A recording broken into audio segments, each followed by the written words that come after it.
everybody. Good afternoon and welcome to Game Skills Exchange with Juliette Auverny-Bennetot. Today we will be talking about practical legal advice for indie game developers and new studios. And I'd like to introduce the host, Juliette. I hand over to you. Thank you so much for your time. Thank you for the introduction.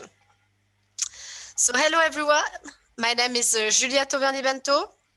And I will speak with you today about different legal pitfalls that can happen to game developer, also game publisher, but mostly game developer. And I hope to give you some practical advice, especially if you have a small studio or if you have some plans to build a studio in the future. So just a minute, I will share a presentation with you.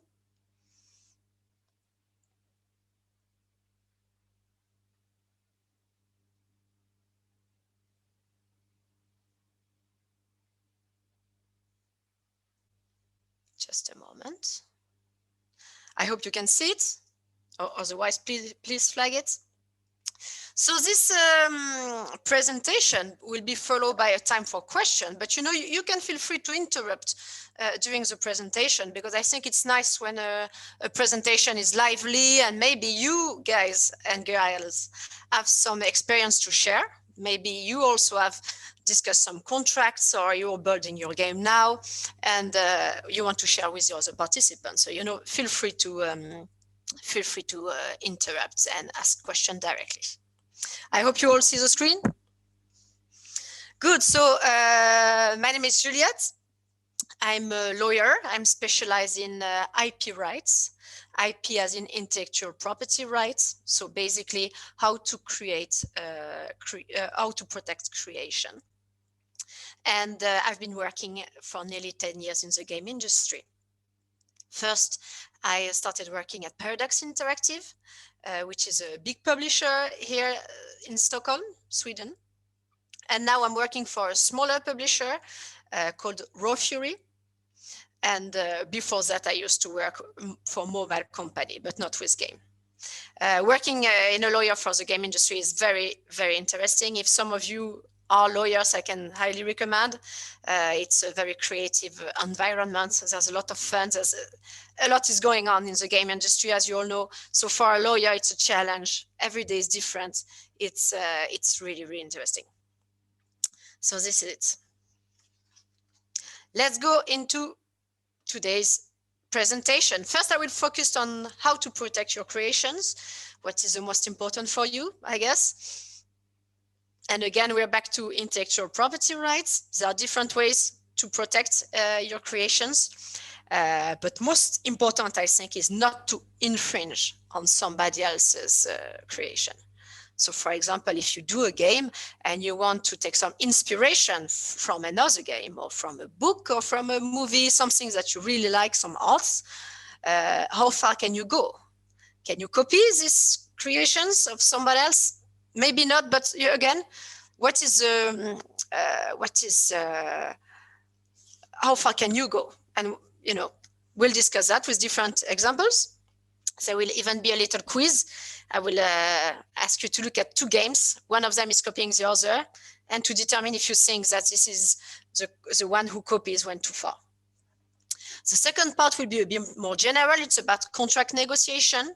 Maybe you've just started your development studio, or you want to, or you have a game idea and you want to pitch it to publishers. So what do you need to think about? And again, feel free to interrupt. I'm sure that some of you have already started to negotiate contracts. Maybe you want to share your experience, both positive and negatives, with the rest of the participants. And then there will be some question time. So no questions so far. I will just scroll through the presentation. So how to protect your creations, how to protect your assets in a game. It's a big issue for development studio. And there are different ways to protect. And the most famous one is intellectual property rights. Now I'm a French lawyer. I'm working in Sweden. I know a lot about European law, but I'm working with companies around the world. So those rules are often quite standard on an international on an international level. So I think it can also apply to all of you listening today. And there are different intellectual property rights, and the most famous and the most important, and the one I will focus on today, is copyright. So what is copyright protection? It's an automatic protection granted by the law. For example, if you release a book, or if you do a painting, or if you do a game, you get some automatic protection thanks to copyright. You do not need to register those rights. It's automatic. Once you release your game or book or painting, someone else is not supposed to copy it. And if they do, they can get into troubles. So what does copyright protect? Well, it's every creative aspect of a game. It can be the code. It can be the music. It can be a character. Maybe your game has a main character which is very specific. You don't want someone else to take it. At the same time, you cannot do a game using Mario as a main character because Mario belongs to another company. It's very important to understand that copyright protects an expression, but not an idea. And what it means is that, for example, if you want to do a pirate game, you cannot protect this idea of doing a pirate game per se. Other people have the right to do pirate game or do books about pirates, whatever. But the expression, the way you do your pirates, the way they look, everything which is coming from your own creation is protectable. Again, I will keep on with this example of a pirate game. You do a pirate game and you have the main character has a patch on the eye and a parrot on the shoulder. That's not very original because that's the way people represent pirates in their head. It's really the stereotype. So that can't be protected per se. But if your parrot is very original in his shape, in his appearance, colors, then it's protectable. And of course, the music in a game. Not everything is protectable. You probably have followed these articles about the dance in Fortnite. Many famous actors in the US found that the dance they do in the movies or series they used to be in have been used in the game, and they tried to sue Epic, and it didn't work because a footstep, I mean, a dance step is not protectable. So you see you have exceptions. But other things may be protectable that you don't think about. At my previous job, we were doing a city builder type of game. It's called City Skylines. And we wanted people to be able to build in their city real buildings. For example, famous one, the Eiffel Tower, the Empire State Building, you know, the Opera in Sydney. Well, some of these buildings may be under protection, for example, because there is still an architect which has some right on it. So all those rules are different from country to country. My recommendation, if you want to, for example, use a famous building in your game, is either to ask for permission. You can contact people, and usually they are happy to have their maybe their building in your game. It's good for them as well. It's a good advertisement, maybe. You can also get a license and pay for it. Or what you can do as well is to take some inspiration, but you do your own version about it. For example, one could think about doing a big city which looks like New York, and there is a building which looks like the Empire State Building, but it's not the Empire State Building. It's not the exact same number of stairs, of floors. It's not the exact same color. So your players will understand that, this is a lot like New York and the Empire State Building, but it's not exactly it.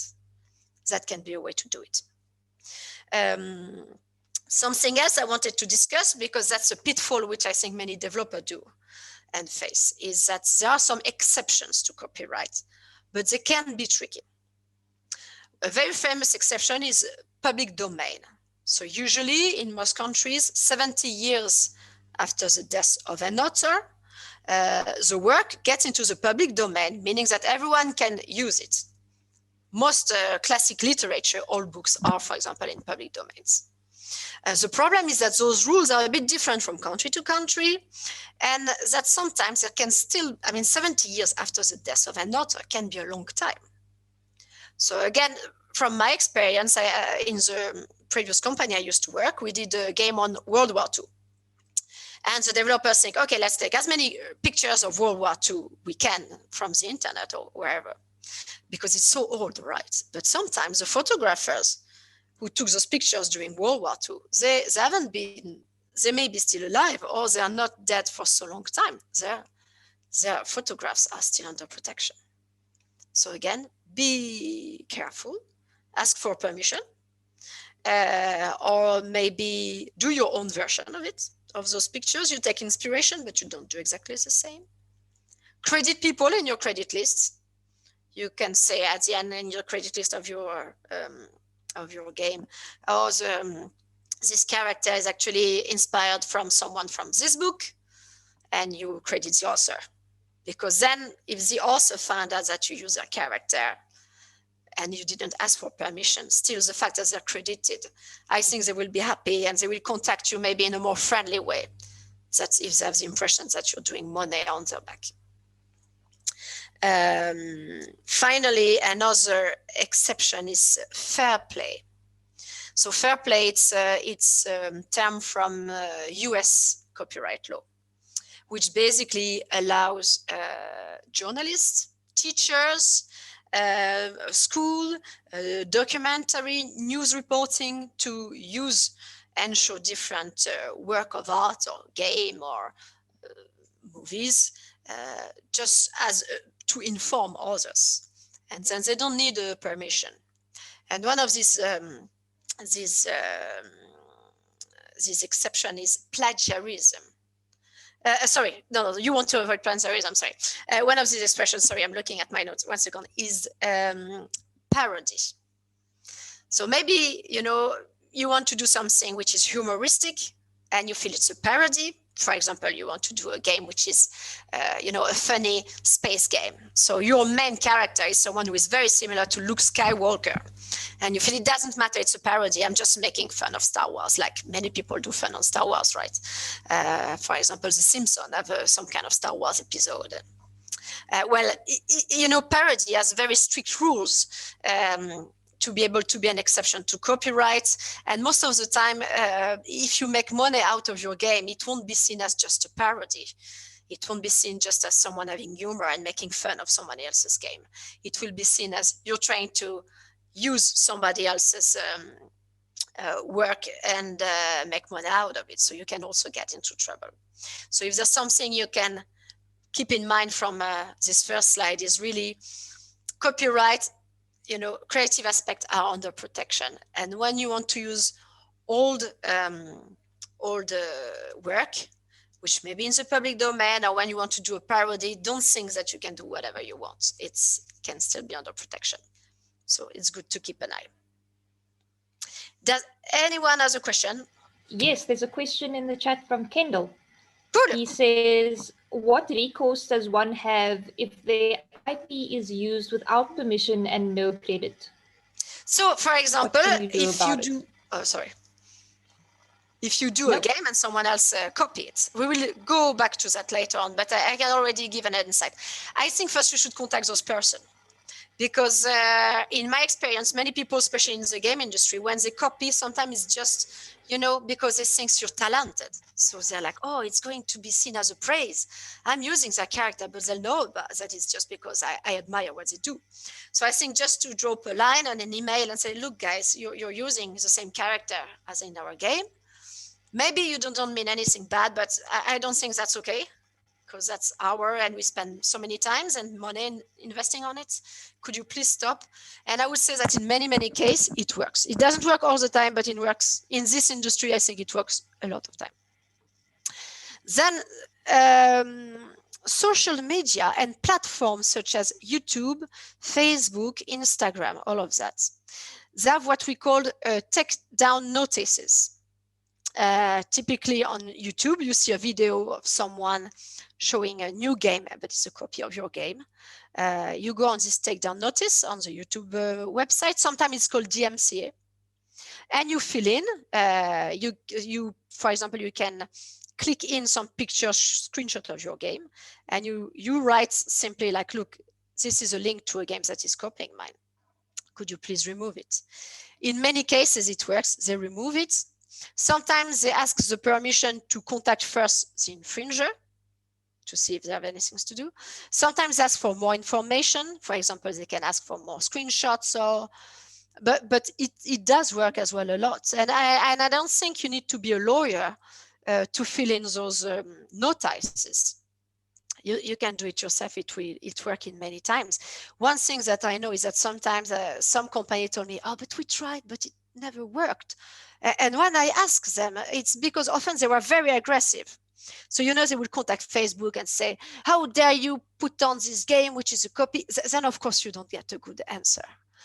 You know, there's no need of being aggressive. You can just say, look, I've done this game. Those people copy it. It's the same music, same atmosphere. People get confused. Would you mind removing it? You know, you especially in this industry, I'm not saying about all industry, but in the game industry, I think being in good faith, being friendly, you go a long way. And especially since it's a little industry and many people know each other. So for example, this person infringing on your game, maybe you will meet him or her later on a conference, or, you know, you will both work for the same publisher. So you always end up meeting people. So it's important not to copy. And I think there are a lot to do if someone copies. Good. A last example on this one. I was speaking about music. Often there are problems about music. People copy the music thinking, oh, it's okay, it's just the music. Well, it's not okay. It's a creative aspect. And on one of the game we're doing right now, it's not announced yet, there will be a lot of elements from World War I and from the 20s. And we want to use an old song called Dear Old Pine of Mine, which is a famous song in the World War I. And the studio asked me, is it possible to use? And I said, yeah, sure, but which version? And they had a version that they found on YouTube about a group in the 70s or 80s singing it. And then it's okay to use this old song. It's so old now, it's in the public domain. But you need to do your own version or take an earlier version than the one made in the 70s and 80s. Because that will, then you need to ask for permission or rights. Good, we were speaking about infringements. This is a real case scenario. So infringement means unauthorized use of someone else's work. If I use any kind of words that you don't understand, just tell me, because lawyers tend to use their own, own language. So just tell me. So on the left side of the screen, you see a game called Bad North. It's published by Raw Fury. And on the right of your screen, you will see something that we found on Facebook. It's a game called War of the North. And you will see that Bad North has a very typical logo. You see the helmet of a soldier with 2 arrows on the side. You will see that on the right, this War of the North have the same logo and the same arrow. I don't know if you can see it on your screen, but on the right side of the Facebook game, there are some small figures. They are taken directly from the game Bad North, the exact same. Then the atmosphere is the same, the rules are the same, the music is not the same, but it's very, very similar. So what do you think? Do you think it's something that can be removed, or do you think we had any troubles to remove it? Does anyone wants to answer?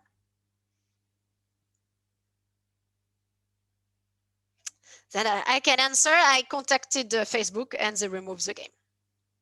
Then it's not always so successful. Bad North has been copied by another game company, and then it's much more, it's not as obvious. They had their own logo, but you know, everything was very it's the same atmosphere like of the game, but for Facebook it was not so much, it was not the exact same copy, so they did not want to remove it. So instead I contacted the developer of this game, which I think copied.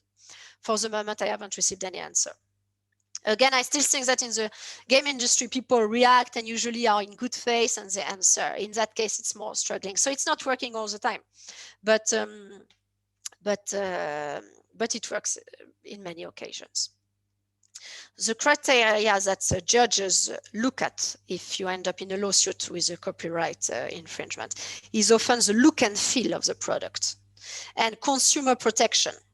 So if a consumer, whoever it is, not a specialist in game video, not an expert, just a usual consumer, just a usual player, sees those two games, will this person have the impression that they are the same game or made by the same developers, that they originate from the same people? If they do, then there's a problem, and it's usually seen as an infringement, because you're trying, the infringer is trying to get some customer by copying the original game without crediting, without paying anything. There are many interesting, if you like those discussions about copyright, you can check on the internet. There are many examples of lawsuits. Some of them are very old, like based on Donkey Kong or Tetris, but it's very interesting because often on this site you can see the original game, the copy, what was right, what went wrong. So if you have some time, just do some searches, and I'm sure you'll find interesting things.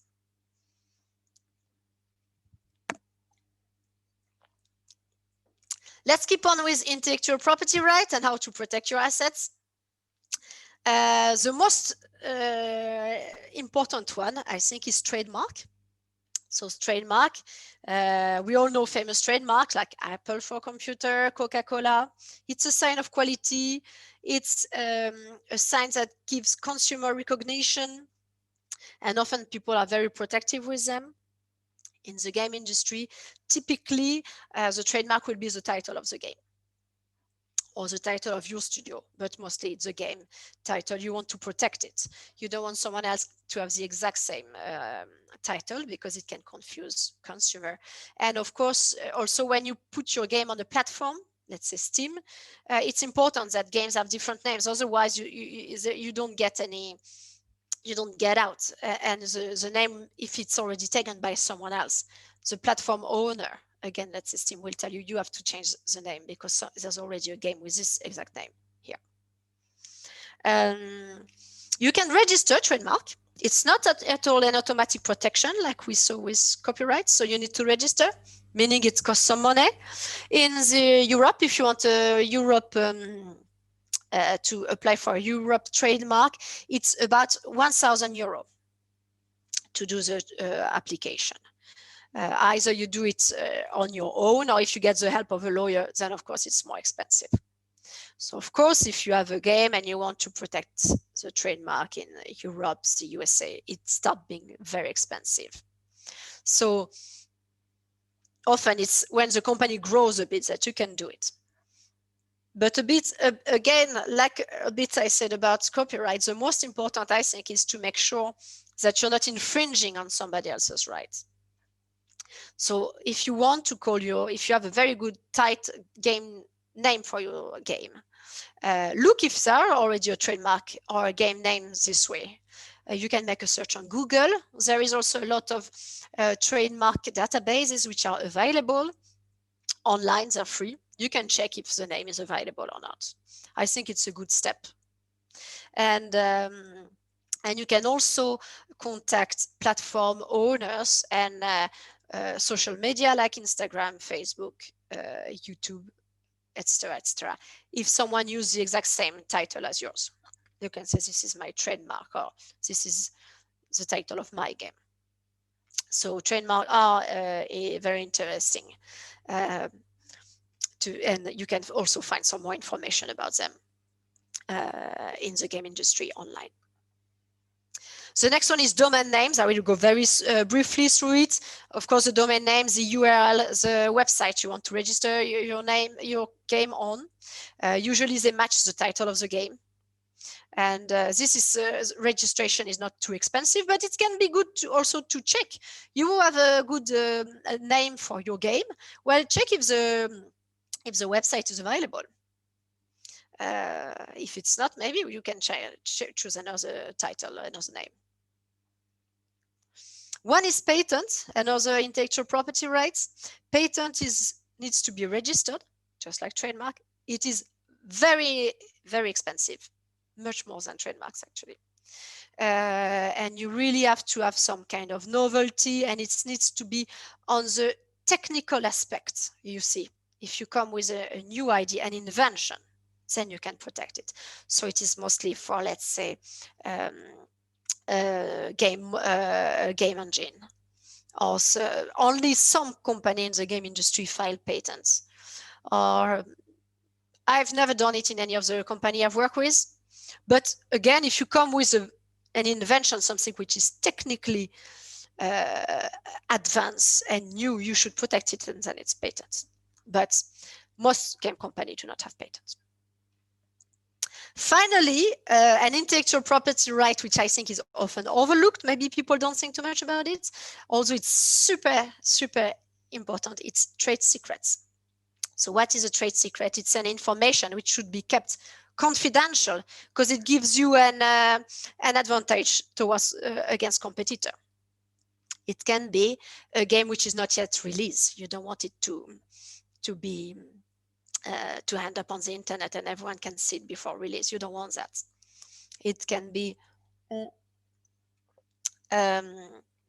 your marketing strategy. It's the same. You don't want your competitor to know about that. The release game of your game, maybe you want to keep it secret.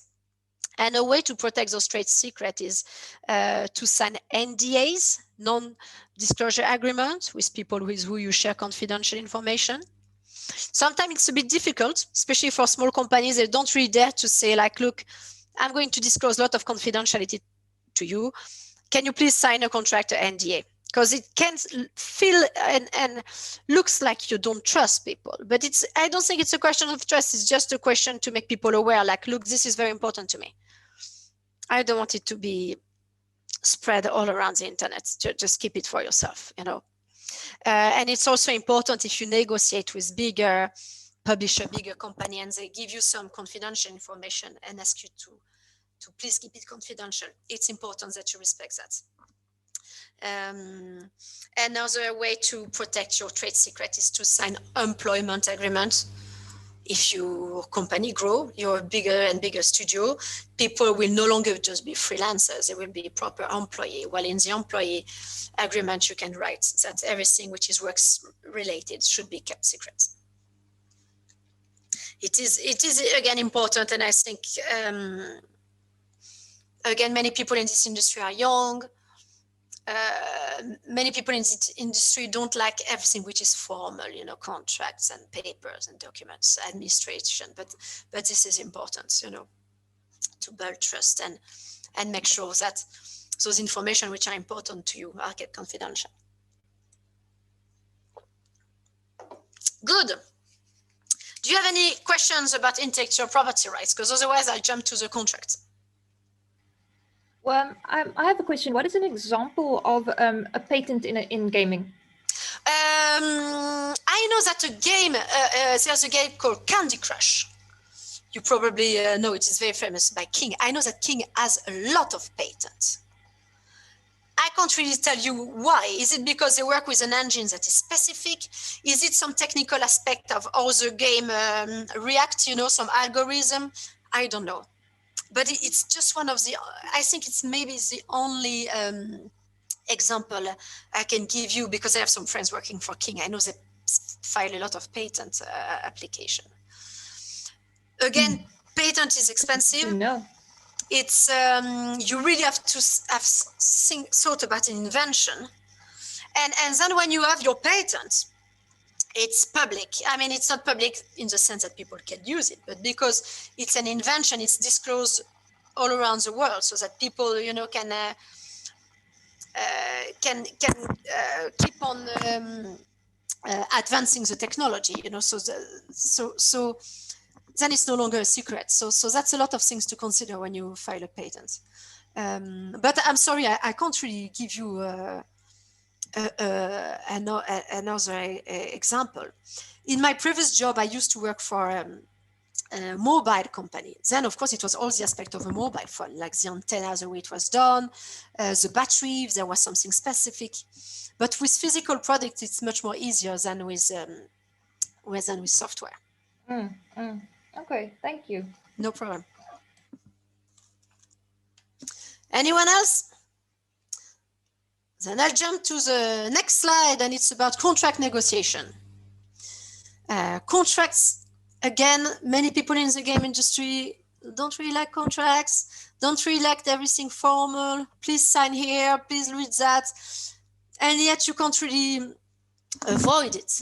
First, you will never avoid it if you work with big company. Let's say if you want your game to be on Steam, if you want your game to be on PlayStation, you will have to sign contracts, and they are usually very big. And then it can also help you to protect your work. Again, with this example that I give about non-disclosure agreements, NDAs. There are many types of contracts that we see in the game industry. The most important one, I will say, is a publishing, or some call it development agreement. It's the agreement between a developer who creates a game and the publisher that will help market it, distribute it, and often it's a contract which is a bit unbalanced, especially if you're a young developer, especially if you're a little studio. You will maybe find it hard to negotiate the publishing agreement. Usually there are very specific terms in it. I will get back to it later on. So this is definitely a contract that you will meet in your career in the game industry, and you will have to be careful with. Other contracts are more standard, distribution contracts or first party. By first party, I mean the platform owner. Nintendo, PlayStation, Microsoft, Xbox. Those contracts are standard. Everyone has to sign the same. You can't really negotiate. You can negotiate some part, but most of the time it's standard. So why are they important? I think even if they are standard, you have to have a look at it, because in it there's written a lot of obligations for you developer. You need to know what you agree to. So have a look at them. Other kind of contract which are important, I think, are shareholders or owner agreements. Often when you start a studio, maybe you're just a bunch of friends. So often it's people leaving university, they have a good game idea, they start their company together. They are all friends, so they don't want to sign contracts and makes it formal. But then the months and years pass and the studio become very successful. And then all of a sudden, there will be some challenges. Maybe one of the 5 owners will say, I want to leave. You have to buy my share. And then there will be discussions about, but you don't have so many shares. You never did a lot for the studio. You only have, let's say, 5%. That person will say, no. We are 5 people. We all own 20%. So to have a contract in place is important. And as I often say, to a contract drafting, it sounds very specific and for a lawyer. And if you can afford a law firm, ask for some help. If you can't afford, just to have this document signed by everyone saying, we're starting this studio. This is the name of the studio. We are, let's say, 3 owners. Owners number 1 owns 50%. Owners number 2 owns 30%. Number 3 is 20%. All of these things, you will avoid so many troubles down the road. And of course, you have to take those steps, even it's difficult, and just say, look, I'm sure we will never have problem, guys. We all trust each other. Just let's put it down on a paper or an email. It can be done by emails. It doesn't have to be a physical paper. Just send an email and say, this is what we agreed to. This is our studio. This is what you own. This is what we do. Please approve. And if the person answers the email and say, yeah, I agree with you, that's a contract. So these things are important. Another kind of contract, which is also important, is contract with freelancers or outsourcing. If you start a development studio, maybe you will focus on the code, but you will need some help for the music or to do some testing, quality assurance, whatever. Or someone will do a trailer for you. You want to be sure to have a contract saying that everything that those people create will be yours or will belong to your company. A typical example, again, is music. There's often a lot of troubles about music. You ask someone to do some music for your game. This person delivers the music and there is no contract, or you don't pay attention really. And then later on, you want to use the same music for a trailer or another game or a sequel to the first game. Well, you don't have the right automatically. The best is to have a contract saying, look, you're a musician, I give you this amount of money, and in exchange, I have all right for the music. This is very important. Or you have an artist that draws main character of your game for you, or whatever character. It's the same. You pay this artist, and you need to have something saying, once you receive the money, as a transfer of the intellectual property right in this character is done. It's to me now. I can use this character. I can change it. I can do whatever I want, because you don't want people to go back after 4 or 5 years and say, I see you're still using my music and my character. I want some royalty. I want to be in the credit list. I want this and that. It's, again, when you start a company, you don't always think about this thing, but it's important to, if possible, to have these things in place. So this is it for the types of contracts. Usual pitfalls in contracts, the terms that you need to be careful with. I would say that in general, you have to read a contract. Signing and thinking, yeah, whatever. It's not an option. Read it. Maybe it's difficult, but go through it. If you understand nothing, be honest and say, for example, to a publisher, look, you send me this publishing agreement. It's 80 pages. I understand nothing. Tell me what it is in layman terms. Either they will explain it to you and then you know what you accept, or you can negotiate to change the terms. Or if this publisher or counterpart is like, no, you don't care, it's just the lawyers, just sign. It's a very bad sign. And you should be careful. And I will also say that it's a sign about the relationship later on. If the publisher tells you, you just sign and it's okay, you do your game. Later on, during the development of the game, they will not help you out. You will send the game and they will not approve it, so you will not get the money. And when you ask for an explanation, it will be like, it says a lot. The way people negotiate contracts, the way their contract look like, say a lot about the company, I think. So be careful and dare to ask and dare to say, I'm sorry, I'm no lawyer, I don't understand. Tell me what it's about. It's very important. Going back to the terms, some terms which are important are ownership, IP ownership. Who, for example, if you negotiate with a publisher, who owns the IP in the game? Will it be you, the developer, who came with the idea of the game, or will it be the publisher who invests and help you on the financial side? You have to decide. The one who owns the IP right will be the one who will be able to do merchandising, do sequel, use all the creative elements. So it's an important question. Sometimes to sign a publishing agreement, you have to give up on the intellectual property rights, because many publishers will tell you, we don't accept to publish a game if we don't own the IP.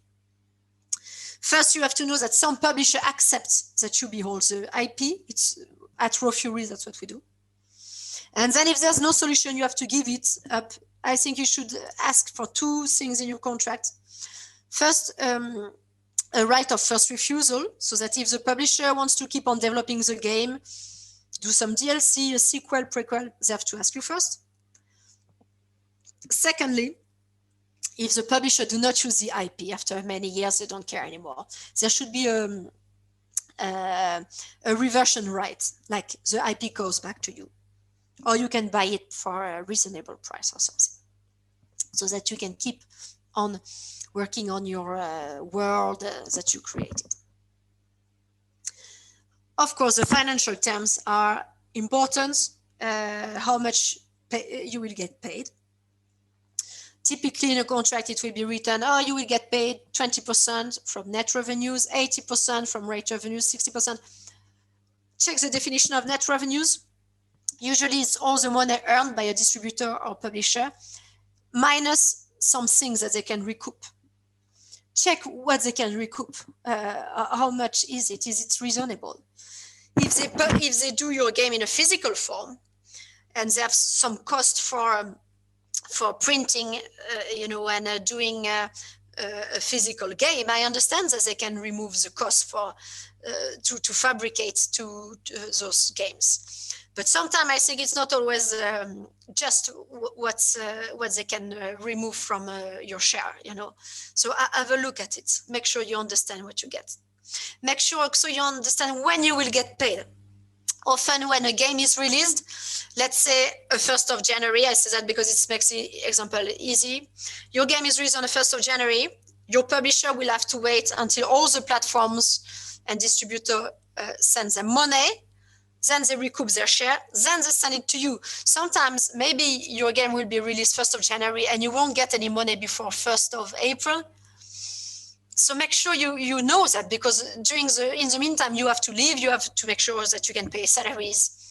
Life goes on. So make sure that you know when you will get paid. Termination terms are important too. Under which condition can you terminate the contract? If you're not happy with how the counterparty works, can you terminate it right away, or do you have to wait? If your game is on a platform for sale and this distribution platform is not so good, can you remove your game? Check that a bit.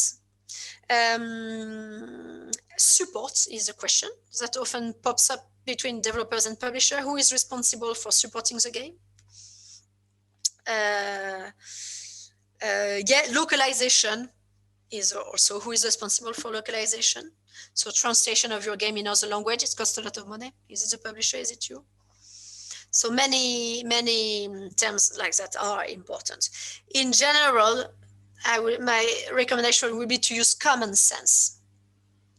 You can't always know everything about what's written in a contract. Sometimes it's difficult. You have to make a quick decision, but use common sense. There are some things which are just not acceptable. And if you go through a contract and you remember, you understand that it's very one-sided, meaning the other party gets a lot of things, but not you. There's something wrong. And you should say it. Use also common sense on what we discussed previously, copyright and infringement. I think yourself, you will feel, if you take inspiration from another game, how far you can go. You cannot make an exact copy because it's not fair. You wouldn't like someone to do that to you. But a little bit of inspiration, well, maybe it's okay. Good. Final part, negotiation how-to. I started on it already. Use common sense. Sorry, Juliette. Yes. Kendall here. Quick question before you go on to a negotiation is, how do you value a game? What process does one go through to ascertain the value of one's game, which then speaks to all these other contractual things? You mean when a publisher receives a game, or you've developed a game, and yes. You're now in negotiations about equity with funders, publishers, maybe even partners. How do you value that game? Is it like, is what you're talking about worth 10 million euro? Is it worth 1 million rand? It's a very interesting question. I think the value of the game, it's often, when the game is not released yet, it's often based first on maybe, marketing strategy. If there's a potential for this game. I know that if your game is on pre-order, of course, pre-order can be a way to evaluate it, the number of pre-order. If your game is on crowdfunding site, you see how successful the crowdfunding is. So it's the wish list on Steam. If a game is announced, I know that for us it's really important how many people have the game on their wish list before it's released. So that's part of the way to evaluate it. It's a difficult question, absolutely. And then, of course, often the publisher, for them, it will depend on who is on the development team. Mm-hmm. They will look at, maybe you have made an alpha version of your game. They will look at all of this. But no, I agree, it's very difficult. How to evaluate the value of a game, it's very difficult, yeah. Okay, no, thanks. So no it's not a science, it's a bit of an art and a bit of a dark science. And all of that. I agree with you. All right, no, thank you. No problem. Negotiation. Again, read the contract. Be honest. Dare to ask questions. You don't have to put your name and sign a paper you don't understand. Ask questions. They don't want to answer it. It's a bad sign. Sometimes you will need maybe help from a law firm, and it's expensive. But I think there are many young lawyers who are passionate by a computer game, just like you guys are passionate. You can ask them for help. Some will accept to work for not so many money because they're passionate about the games. They want to become successful as a lawyer in the game industry. You can find people like that. Often they're young. And I would say that often, even if they're not even if they're not too experienced, they like the game so much and they want to succeed so much that they are good as well, you know. I think also sometimes just by like everything, you can look on the internet. Not everything is perfect, but you can find some contract templates. You can find some idea. You can discuss with other developer, and that's very important.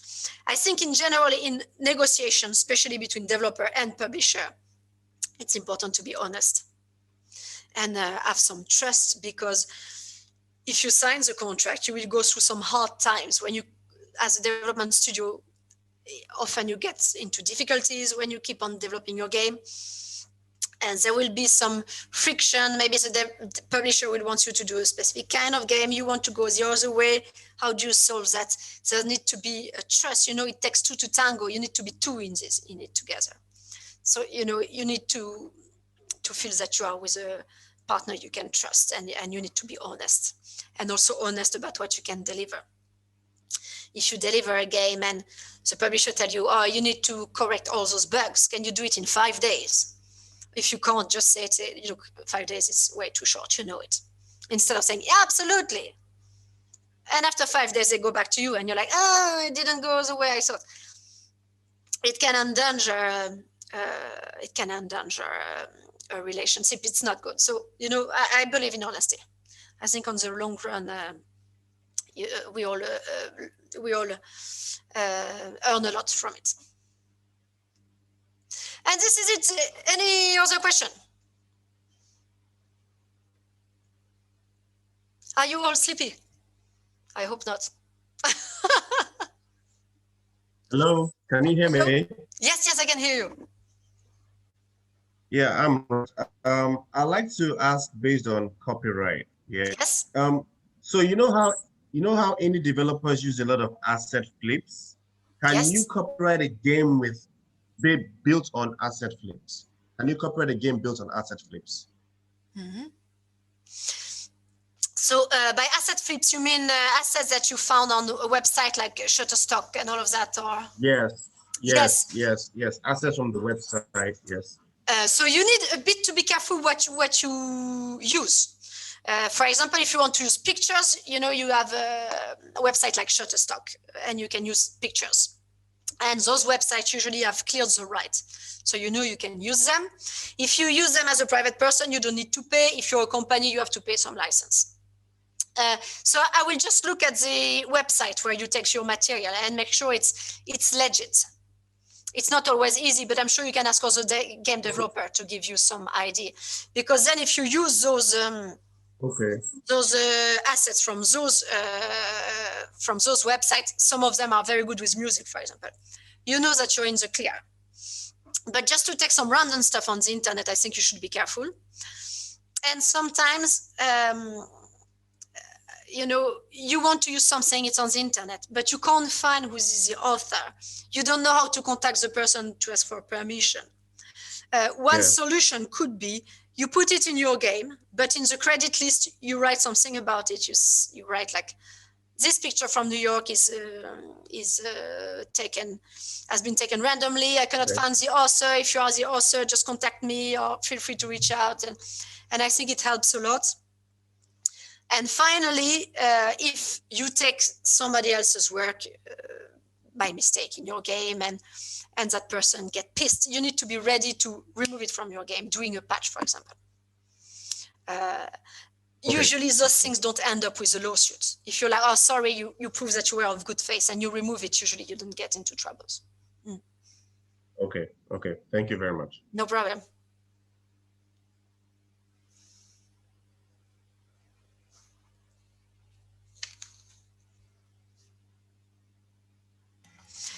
Well, unless you have more questions, thank you very much for attending.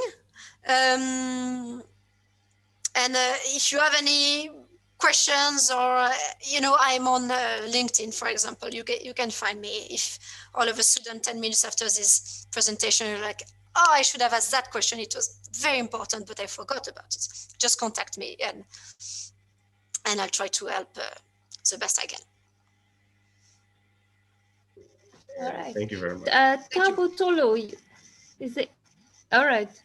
Is there anything from you, Tabo Tolo?